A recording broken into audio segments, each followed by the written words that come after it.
Hey, thank you everyone for coming today. My name is Antoinette Cajero. I'm with Open Circle Families United for Justice, and we are here today with Ms. Gilda Baker, the mother of Diallo Neal, who was killed by a hit and run by a CH motorcycle officer on October 10th, 2011. I'm sorry, 2005. Today, October 11th, is his birthday. So he was killed the day before his birthday.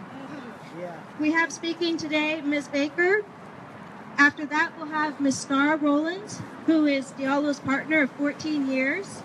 We will have Ralph Hernandez speak, who is the private investigator who conducted a thorough investigation of this incident. And if they're up for it, we have Diallo's children here today, too. All right, so Ms. Baker. Hi, everybody. Hi. My name is Gilda. I want to thank every one of you for coming out and supporting me. Not only me, but all of our children. You know, it's been so many losses due to law enforcement, corruption, cover up. You know, all the language surrounding who they've become. And from what I'm understanding, have always been, the cameras have revealed exactly what's going on. My son, Diallo, and I'd like to just walk over and show that this is a portrait of him that was created in 2005. His fiancee, wife, life partner, Star, had it created in his image after his death. His death brought trauma to our family.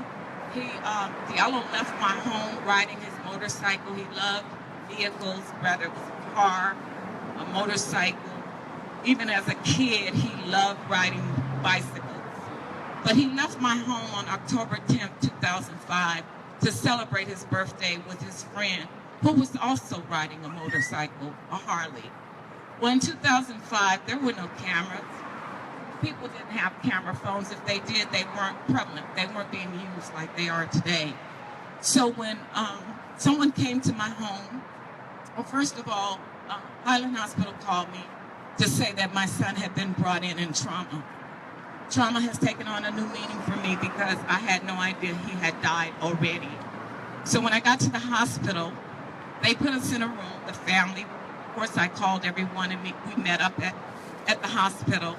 They put us in a room without saying anything, just that he had been in a vehicle accident, a motorcycle accident. So as we waited, we had no idea. We're just thinking, you know, when the doctor walked in, I just said, well, I jumped up, I said, how's he doing? And when he said that Diallo didn't make it, I lost it, we all lost it. We didn't think to ask questions. We didn't know to ask questions. We feel that they should have been telling us. There should have been law enforcement at that time telling us what happened to my son, but there wasn't. So when we left that hospital, we left thinking, where is his friend?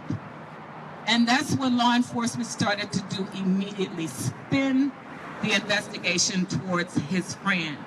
However, witnesses came to my home, or someone came to my home saying witnesses saw what happened, and that an attorney had been hired, or had been called. So the next day or so, I got in touch with that attorney and thought I had a case to get, justice for my son. But when the attorney didn't take it, I immediately thought, oh, law enforcement couldn't be involved. And that attorney never told me anything, just that they wouldn't take the case. However, the fortunate part in it is that a private investigator, Mr. Ralph Hernandez, and I appreciate him so much because he did conduct an investigation that revealed witnesses' statements, footage of my son's motorcycle.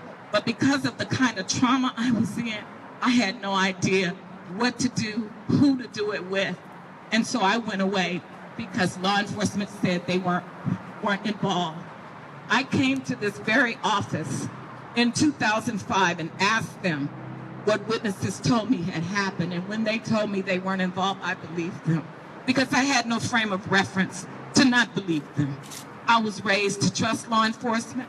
I had, of course, had experiences or saw things that they did, but there was nothing that prepared me for them killing my son. Because why? It made more sense to me that it was an accident involving his friend, or he had crashed his bike And these bastards, they know this. They know how to exploit our ignorance. And when I say ignorance, I don't mean that disrespectfully. I say ignorance because we're all ignorant to something. And they knew we were ignorant to what the law.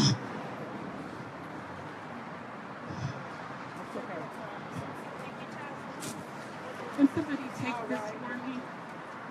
Take your time. Hi, my name is Emma Carmichael, and I am the witness. One of the witnesses. I was there when I seen everything. I was there, I seen two motorcycles that was going up my street on MacArthur, going up the hill, and I was out, because my sister just had a stroke, and I was out waiting for my other sister to pick me up.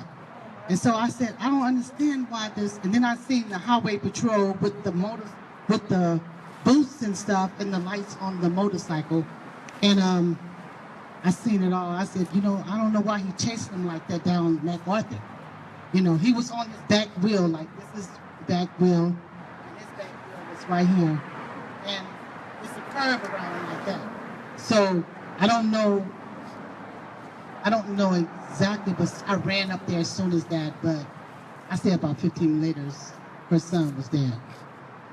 So I seen it, and I know one thing, Black Lives Matter then, and it matters now. That's all I want to say. Thank you, everybody.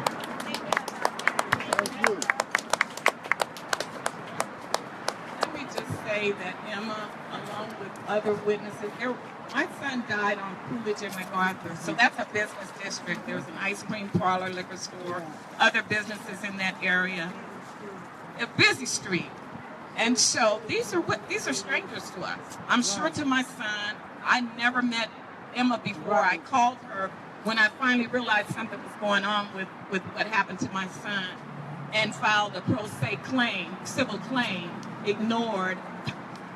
And I called her back then, and I think that was in 2010. So I started really fighting in 2010 because a bag of my son's clothing was brought to my home that I ultimately put in my basement. I can't describe to you the level of confusion around something like this. So put the black bag in my basement. But as I got stronger, I realized the attorney never gave me a letter saying exactly why, and I'm not knowing exactly how they're supposed to do things. So anyway, exactly what happened to my son. So this time I emailed them to have a paper trail of what's going on. And they told me to hire another attorney. And I was like, for what? Yeah. So I sat up, went to my basement, got the bag, and there was what I already knew existed was a private investigator report. But again, by me coming to law enforcement and asking them, and they saying, oh no, it must have been the friend. But when I started to read through the paperwork that was in the bag, I knew something was wrong. I started writing to every level of government, from the Department of Justice. I went to Internal Affairs. I went to Citizens Police Review Board. And that's why I'm kind of indifferent to this whole police commission, because I've been through all of this mess. And I wrote to everybody about what was going on, and basically I was ignored. So again, the confusion that repeatedly sets in over what really happened. Was it his friend? Was it law enforcement? My biggest concern in all of this is they make us, the brown and black communities, figure out what's going on when a crime has been committed, and we should not be investigating our sons and daughters' deaths. That's right. They are law enforcement, and I think law needs to be removed from their title, because nothing about what they do is lawful. They are breaking the law every day when they keep this lie going about what happened to my son. That's right. The other thing is, by my son dying on a city street because he left the freeway, him and his friend, being chased by a California Highway Patrol, this is what I'm told. Yes. They split up, and the Highway Patrol followed Diallo, ultimately killing him. He did. But CHP was not supposed to conduct the investigation. However, and this is from writing, me as his mother, writing to all levels of government and finding out anything that I'm telling you today. I did not know before. I was written back by the California Highway Patrol as well as the Department of Justice saying the California Highway Patrol is not supposed to investigate city crime. So the fact that they conducted an investigation points directly to them. The fact that I have a document showing that his motorcycle was intact, although they show in their report and say in their report that my son's motorcycle was totaled out. Please show the picture of the motorcycle. There was nothing wrong with it. They didn't know that a private investigator had taken footage of that motorcycle. So their lies run deep. Their lies run deep. But I stand here today not only for Diallo, I stand for all of these children. There you go. Every last one of them, because I want them to know, fight for your rights, fight for your dignity. We matter. You matter to me, and that's why I'm here today. And I know I'm leaving a lot out, but I'm full. I want to thank you, Emma. You are a friend to me for that's life. What I seen. That's the truth. Yes, It's I the truth. appreciate you. When I seen Thank that, you. ain't nobody gonna change it. You're not gonna change it. That's what I see. Thank you, Ms. Baker. And now we'll have Ms. Rollins. Hi, I'm Star Robbins, the fiance of Diallo Neal. We was together for 14 years. Oh, It's hard. It's still like yesterday. Yeah, take your time, baby. there you go. Take your time, baby. Take your time. I'm hurt. It's been 11 years, but it's like it was yesterday. All these years I've been confused. Life just have forever changed for me and my kids. Me and Diallo set out with this dream to raise our kids, provide. And it was just taken away. They left us with confusion. They left us with pain. My daughter at the time was 8. At the time, my son was 13. Diallo meant the world to Lord Diallo. Lord Diallo was left out here unprotected because October 10th, they chose to take his life and lie. And we struggled emotionally. We stuck together as a family. And we did what we set out to do. Stay strong, stay focused. But along the way, we missed our other half. Oh, yeah. We talked about our kids graduating. We talked about our kids going into another phase of life. Now we have a granddaughter. He's not here. We talked about this. So every phase that these kids go through, I think about what we set out as parents. And it's like y'all left us out here. We trusted you guys. And you guys just left us just confused. Like I said, it's like it just happened. I'm shaking because I have a son.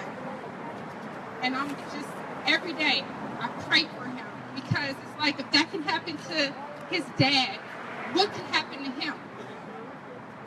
My daughter pushed hard every day.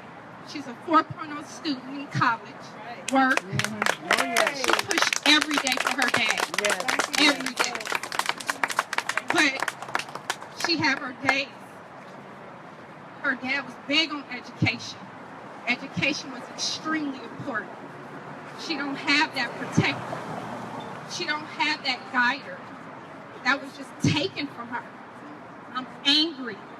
And I get up every day as I'm normal, but I'm angry. And then I hear and see other people going through the things that we experience. It's hurtful to feel like you can trust the law. And you can't.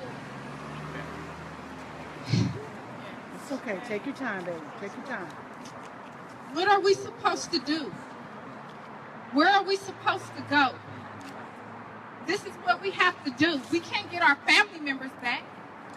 And we got to every day know these people, the law, killed our family. And we got to rally. We got to write letters. It's not fair. It doesn't feel good. These people, Diallo was a father. Diallo was a son. Diallo was a brother. He was somebody. The community loved Diallo. He was loved. And it was just taken away like it was nothing. Nothing. Just left us with just all this pain and hurt and suffering. But we're going to continue to fight. We're going to stand strong. And we're going to get justice. That's what he would do. Thank you.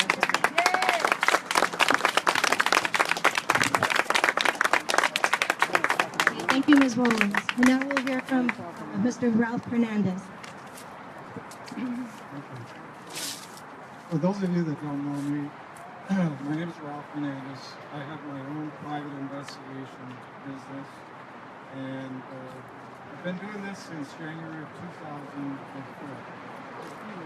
I have worked for approximately 15 to 20 law offices, different attorneys, and prior to that, I was a police officer. I worked 33 and a half years as a police officer. I was a supervisor, watch commander, acting capacity as a chief, as a lieutenant. College educated, Sac State. I got a bachelor's degree in criminal justice. I worked a total of about 75,000 hours in public safety cases, in law enforcement cases. That's 50 plus years that I've been doing these kind of investigations.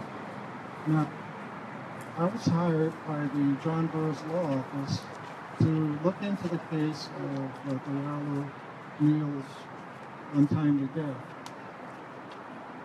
I had been working for John Burroughs but a short time then, but I continued to work for John Burroughs. I did the Oscar Grant investigation. I did. The James Rivera Jr. case out in Stockton. Many other cases. In some cases, a few, I did find that the officers were not at fault. That the person that they killed, one way or another, that the person is the one who caused it to occur on himself. But many cases I have found where officers have been involved and officers were the responsible. In the case of Diallo Neal, in one other case that the family is here, Petey Perez in Richmond, I investigated that case also, and I found fault with the officer and his actions which were contrary to what the public was told. You know, in many of these cases, you have a responsible officer or officers, but it's not the police in general that are responsible. We have a lot of good officers out there. I fully support good, qualified, honest, and decent officers, and I think we all should. But those few within certain agencies that are wrong, they should be looked at, they should be investigated, they should be prosecuted. That's right. Yeah, that's right. That's right. I agree. I firmly believe that, and over the years in the Diallo Neal case, in my discussions with Gilda in particular, I have consistently said that there are two aspects to Diallo's case, as in other cases. There's the civil aspect and there is the criminal aspect. They have unfairly put Gilda off all these years in the civil aspect of it. Yes. So I talked to her and I said, put that aside in the meantime. Focus on the criminal aspect. this case deserves, Yes. as the other cases do also. The P.D. Perez case also, the Rivera case also. They deserve a criminal investigation. That's right. And if they find what I found to be true, the officer should be prosecuted, criminally prosecuted. There is Yes. Yes, I believe that. There is no statute of limitations for a homicide, whether you're a private citizen or an officer of the law. Now, government works for we the people. Doesn't matter who we are. Doesn't matter our race, our culture, our beliefs, our opinions. They are our employees. They are the people's employees. Now, we the people are the bosses. And I'm also their boss, whether they like it or not. That's right. I like being their boss because I am the kind of person that I'm very outspoken. I don't take sides.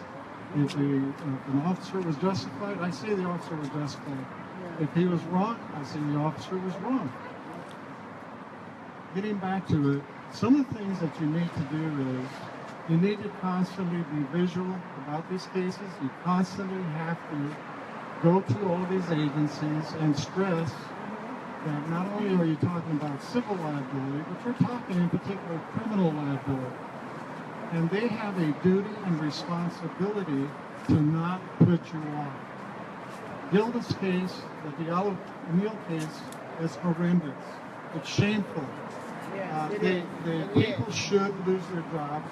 They should lose their positions because they are not doing what they swore to do. When I became an officer, I took an oath of office, and that oath included protecting people's rights, their constitutional rights, protecting their safety, not saying I'm only going to stick up for the police because I'm an officer. It doesn't exist. So, on Diallo's case, I did an extensive investigation, as I've done in the other cases that I mentioned, and I made certain determinations and conclusions. I can't go into the specifics because in the event you have some criminal prosecution, they would want that information beforehand. I'm not going to give it to them beforehand. That's right. But what I determined was, based upon the witness statements and the physical evidence and the crime scene that I saw, was that Diallo was possibly speeding down the roadway, being chased by a police officer on a motorcycle. That, based upon the witnesses' statements, and there are many witnesses, based on their statements, there was an officer on a motorcycle. Yes.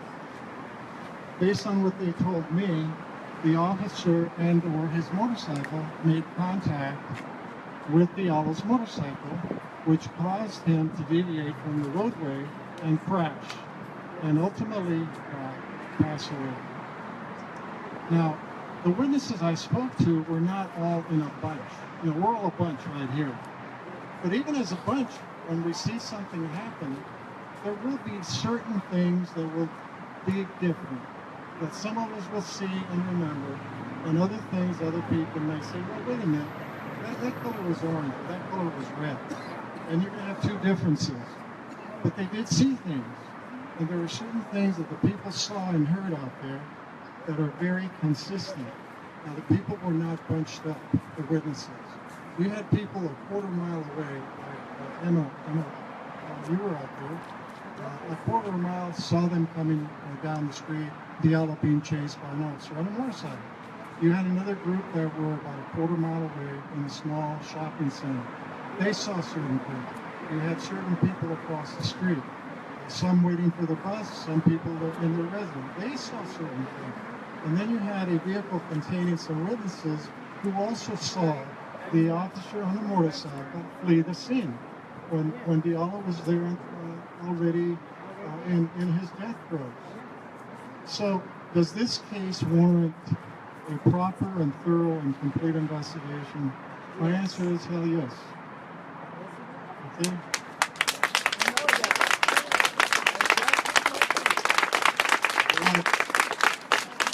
what the people need to do is you don't need to riot, you don't need to vandalize. What you need to do is go to all these governmental agencies in person, and you need to constantly press them to do what they were hired to do. If they're not going to do their job, then they should get the hell out and be replaced by somebody that will. That's They are right. being Come on paid now. by tax dollars. They're being paid by we, the public. But I say this again. Let's not have any rioting. Let's not have any damage to property. Let's support our good law enforcement agencies and their good officers. Let's press for those bad officers and those that were responsible to be investigated thoroughly, completely, and prosecuted if the evidence and the information is accurate. In Diallo's case, in James Rivera case, in P.D. Perez case, it's there. You need a criminal investigation on each and every one of those cases. Now, you're looking at a person who was a law enforcement officer. I supervised investigation units. I know what I'm speaking of. I've got the experience and the background in homicide investigations. But I'll give you a personal piece of information about me. Early on in my career, I encountered somebody with a handgun. This was my school friend. We used to go to the Boys and Girls Club together. He used to come to my house. I used to go to his house. This was a black male, my schoolie. He came back from Vietnam on drugs. He shot me. I did go to the hospital. I almost lost my life. Now, did I go out and seek other black males or black persons to retaliate? No. It's one person that did it and one person only. And I stress this to you because when you have an incident like Diallo's case and P.D. Perez case and James Rivera case, Yes. only those responsible should be focused on. Businesses were not responsible. The common public were not responsible. Their vehicles, their property was not responsible. We have to hold those responsible accountable. Okay? With that, Gilda has been a wonderful person. She has a tremendous strength, and as well as the family, in trying to get justice, as the other families are also. You just have to press for justice. You have to do it in the right way, so they don't point fingers at you and say, "Hey, look, that's Black Lives Matter. Hey, look, that's this particular group or that particular group." We all matter. We all matter. Okay? You all matter. Period. We don't have to separate ourselves because we all part of this world, part of our community. So press the government. Let's look into these cases. Let's conduct a thorough criminal investigation. I'd really like to point out that when I said I wrote to every level of government, that includes the district attorney. I was told I was not able to bring a criminal case to the district attorney, that comes through law enforcement. That never happened, and that's what prompted me to write to them, as I said, in every other level of government, and then ignored. I want to also stress the fact that the officer that hit my son fled the scene.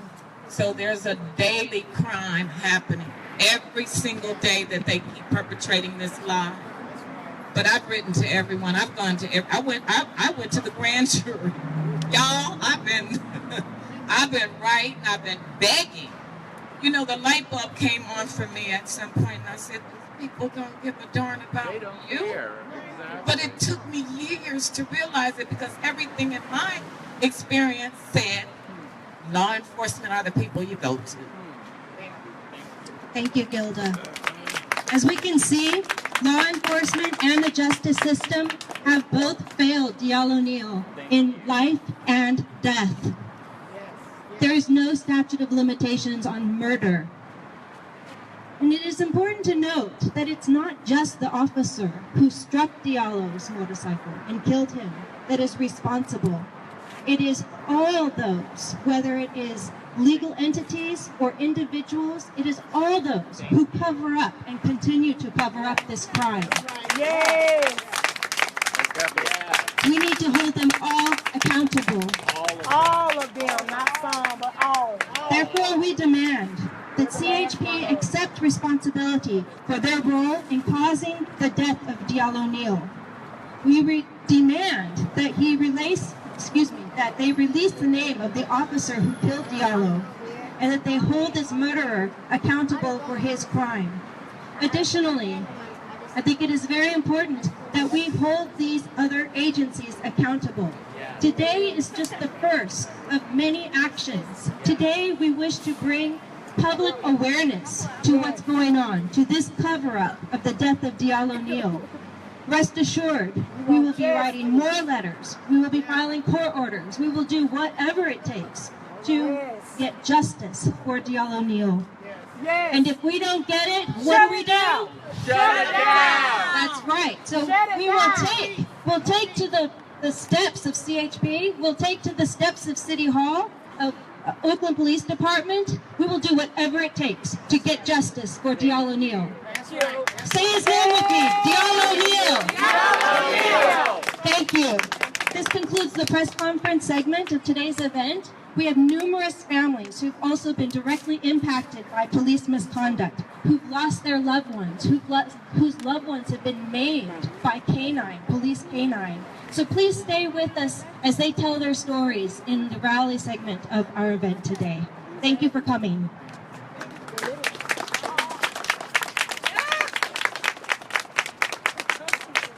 Everyone take notice of the sign up there and what it says.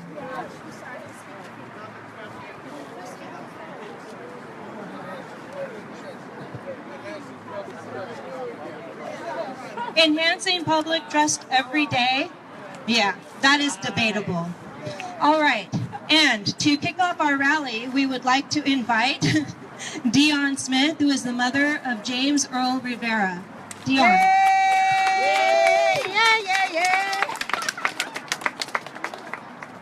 What we want? Justice. Where we want it? Now. What do we want? Justice. Where we want it? Now. If we don't get it, Shut it down. if we don't get it, Shut it down. thank you. Yes, like she said, I am Dion Smith. I'm the mother of James Earl Rivera, who was killed by 3 Stockton police, 2 Stockton police, and the sheriff. They shot at my son 48 rounds, 18 hit struck. I've been out here 7 years, which make it this year 7 years I've been fighting for justice for my son. And this is my son right here. This is what I remember he looked like, but this is what I had to go identify. You know, and this is what I tell families. Sorry. This is what I have to go to the mark to see. I have to go see my baby stiff and cold.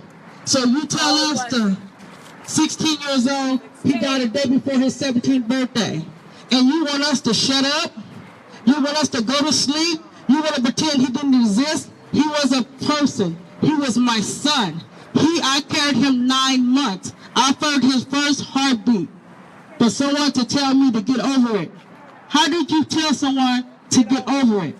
When my kids was 3 years old, when their brother was shot down, my kids are now, look at they're big, they're almost tall as me. And so I've been out here fighting with families all over the globe. Stockton, Sacramento, Fresno, LA, Anaheim, San Francisco, LA, New York, Baltimore. We've just been out there. Special, Anita, even in Ferguson, when Mike Brown was shot, we went in the next day, we flew in, and we shut it down, didn't we? And so, you know, for them to lose our loved one, and like Mr. Neal said, when our babies are being taken, after 3 days, everybody gets silence. Yes. Everybody go back to sleep, like nothing never happens. And the family is still wondering why my baby was shot dead, what happened. Can I see the report? Because you don't forget, you always penalize him after you kill him. You know, we know for sure when you murder them, they did not commit a crime. They didn't commit a crime after you killed them. And this is what I have been dealing with in Stockton. I live in Stockton, California. My city is still asleep. But I've been knocking on their brain and letting the world know Dion Smith down is not going nowhere. Any police killing in Stockton, as I stand here today with you, I'll be the first person they call, and I'm boots on the ground. I'm not here for no 3-minute news interview. I'm not here for you to say farewell. This is my duty to not just fight for James Rivera, but fight for you. This shit got to stop. This shit is worse than cancer. This is worse than cancer, and we got to start organizing in our community. We know the problem, so I'm not trying to bash our community down, because we do know the problem. But what we need to do is put our boots on and let's start working. Because ain't nobody gonna give me and you nothing. Because the education that I found, I didn't know I had it. I didn't know I had this voice. And for every time I step out to see families, like this family right here, Rhoda Baker, I met her in San Francisco. And to see, she's been fighting them many years for her son. And no one even knew her cry. No one knew her pain. You know, it's bad enough when they kill our babies, and at the hospital, they don't even give them a name. Our babies don't have a name. They call John Doe. And that's just a slap in the face that your baby to be called John Doe. And you know, when you bring a baby in the world, our first thing is like, what am I name him? Is he gonna be a junior? He gonna be that? But you done stripped him. You done stripped him with the media. Then you turn around and strip him on his death. Oh my God. And he's sitting in a bag. He's sitting in a bag with John Doe. So you tell me you think I'm gonna give up on this fight? Hell no. Do you understand? Hell no.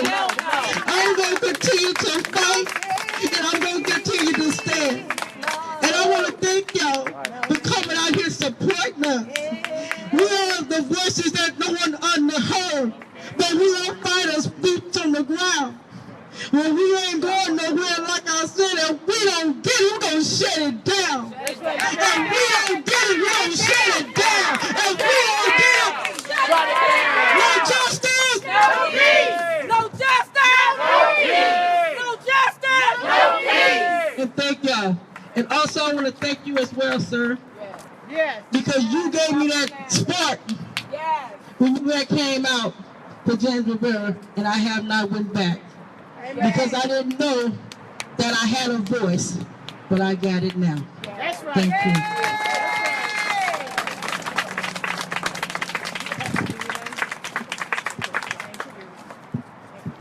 Thank you, Dion Smith. Next we have Dolores Piper, who's going to talk about her grandnephew, Derek Gaines. Thank you so much for everybody coming out today. This is so wonderful. My great-nephew Derek was killed 4 years ago in South San Francisco by a cop. And Derek made the mistake of taking off and running away, and then it escalated into a deadly encounter. I was like Gilda. It takes so long to process the grief. So you just you don't know where you are. You're in some kind of limbo. And it took me at least a couple of years. And then I began to start reaching out to people like Anita and people that have been in this fight for so many years. And I finally got my voice. And I feel so much stronger because I'm fighting with women like you, like Dion, like Anita, so many women. And I realized what horrible forces are out there against our children. I had no idea that I was going to bring this biracial nephew of mine to a largely white community, and he was going to be safe. It was going to be, really nice for him there. And they're the people who killed him. And every day, in fact, as recent as just this last week, I have to have a conversation with a neighbor across the street a neighbor who had him in her home for dinners and all that, and she is justifying cops to me. And I have to stand there and listen to this crap. And this is what I'm up against in these white communities. You know, I read this quote by Malcolm X. You got to wake up the people first if you're going to get them to change. And that's what Dion says. You got to wake up these people. They're, you know, someday they may come up against this. And nobody's exempt. But black and brown get it the worst. So I think this beautiful family that has survived this, I mean, this is so good. They lost a male, strong male character in their lives, their father. That is so hard at those ages, to lose a dad. And they have stayed strong, and I wish them all the luck in the world that as they go forward, no more grief. And hopefully, this gentleman today who indicated so strongly that the help that he wants to see, I know it will happen for Gilda now. I thank you. Derek was, Gilda said, tell us how old Derek was. He was 15. And it was 3 days before my 70th birthday. And my birthday's been yucky ever since, because his death now is tied in with my birthday every year. So it was quite an ordeal. And every day I drive by that gas station where he was gunned down in the middle of all these people, pumping gas, busy, 8 o'clock at night. And of course, people were pumping gas. They weren't taking videos. And that's the sad, sad part of this. But every day I must pass that station 3 or 4 times a day and know that he died right there, 5 minutes from home. Thank you. Thank you. We love you. Yes. Love you. Thank you, Dolores. One more point. Oh, and this is Derek's brother, Michael. Hi, Michael. Just one more point of detail on the death of Derek Gaines. He was shot point blank in the neck by this officer. 15. At 15. Next up, we'd like to introduce Perez. Rick and Julie Perez are the parents of P.D. Perez. Rick? Yeah, hi everybody. Thank you for coming. I'm listening to Dolores talk about her nephew going to a nice white neighborhood, and you know, we had the same thoughts in our head about our son being you know, a white in the black neighborhood.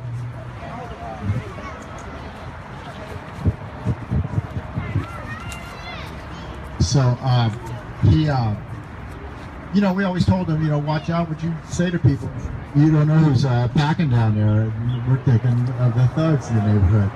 Never in a million years did we think we'd have to warn him about the police down there.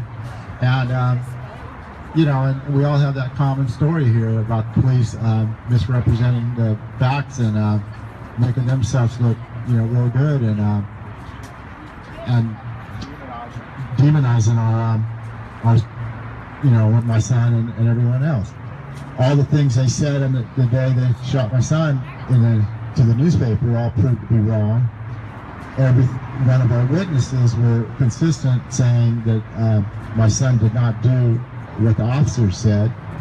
The only one that said what the officer said was the officer, and he gets all that backing from the legal people, the district attorney, the chief of police, you know, everybody we look up to. We respect for the trust that sign says behind us. There's no trust there. There's no accountability. There's no. They just keep on, and like the common denominator in all our stories is the same thing. They're not held accountable.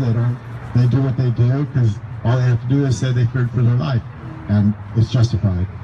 And the cop that stopped my son had already frisked my son and knew he was unarmed.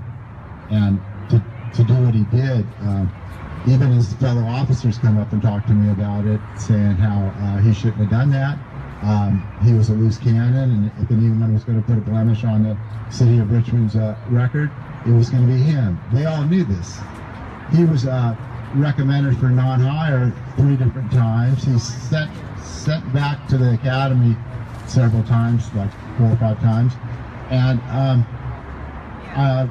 what we're understanding now is he was hired because of some nepotism going on. He knew somebody, and he guy was high up, and he got pushed through.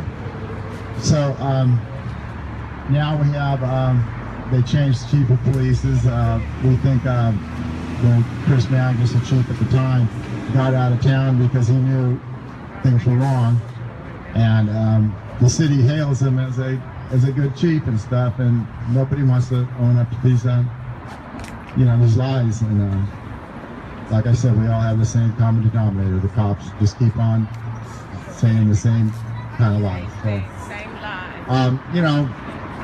so I'm there's a lot of us in here that are in the same club, and a lot of you guys that don't need to be here are joining our club, and we appreciate that.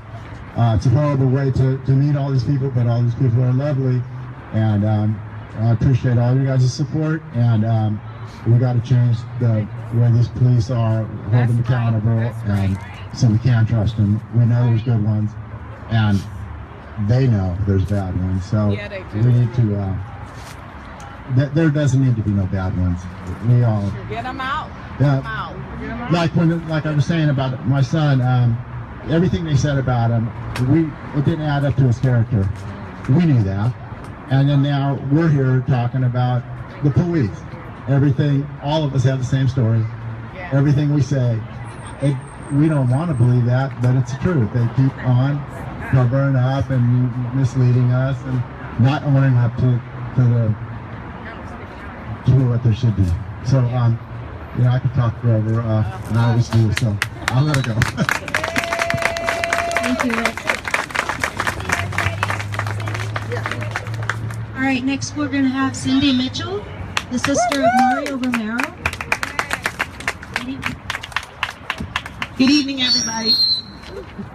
My name is...